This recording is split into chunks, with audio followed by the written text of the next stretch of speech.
तो प्रधानमंत्री मोदी और सीएम योगी ने दिल्ली में यमुना की सफाई को लेकर के एक मास्टर प्लान तैयार किया है और उस पर अब अमल भी किया जा रहा है। नमस्कार, इंडिया न्यूज में आपका स्वागत है। मैं हूं संभव शर्मा और मैं दिल्ली के आईटीओ घाट पे यहां मौजूद हूं।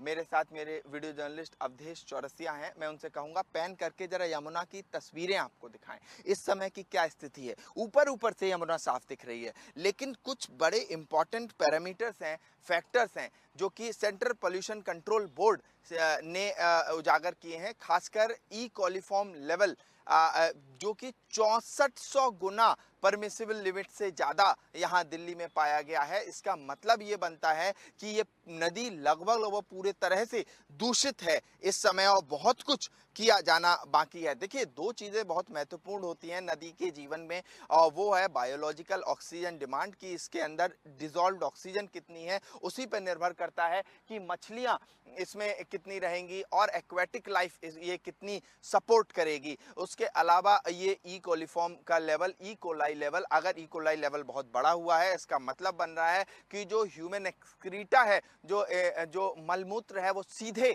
इसमें डिस्चार्ज किया जा रहा है और उन ड्रेन्स को मॉनिटर अच्छे से नहीं किया जा रहा है या प्रोसेसिंग नहीं की जा रही है उस पानी की, और सीधे यहाँ पर डिस्चार्ज किया जा रहा है। इसी के लिए टॉप एडमिनिस्ट्रेटिव लेवल पे lieutenant governor VK Saxena ground पे उतरे हुए हैं और वो भी मुआयना कर रहे हैं पूरी चीज़ों का। उनके साथ कई मिनिस्टर्स हैं जैसे परवेश वर्मा। लेकिन अब देखना ये होगा कि ये 6400 गुना लेवल जो बढ़ा हुआ है ई कॉलीफॉर्म का, और कॉलीफॉर्म के लेवल के साथ बायोलॉजिकल ऑक्सीजन डिमांड, जो डिजॉल्व ऑक्सीजन है, वो इतनी कम है कि ये एक्वेटिक लाइफ को सपोर्ट करने में नदी के लिए दिक्कत हो। ये पूरी दिल्ली की ये स्थिति है। 12 से 14 पॉइंट्स बनाए गए हैं, अलग अलग से सैंपलिंग की जा रही है और लगभग सैंपल्स एक ही जैसे आ रहे हैं। इसका अर्थ साफ है, नदी साफ मैसेज दे रही है कि बहुत कुछ करने की जरूरत है। ऊपर से ये जो ओसी का नतीजा है कि आए दिन यमुना नदी में झाग देखने को मिलते हैं, और ये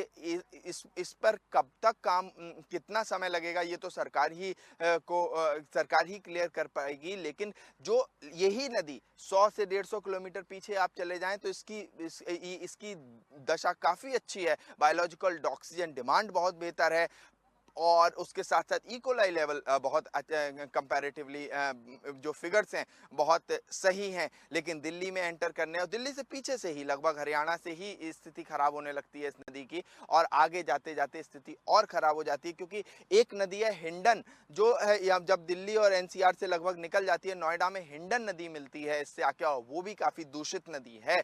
और ऐसे में एक स्मेल आती है इस नदी से, थोड़ा सा भी दूर आओ तो अभी भी मुझे ये वो स्मेल आ रही है। ये सब चीजें 100 से 150 किलोमीटर आप पीछे चले जाएं तो नहीं आती हैं। फिलहाल जो यथा स्थिति है मैंने आपको बताई। वीडियो जर्नलिस्ट अवधेश चौरसिया के साथ मैं संभव शर्मा, इंडिया।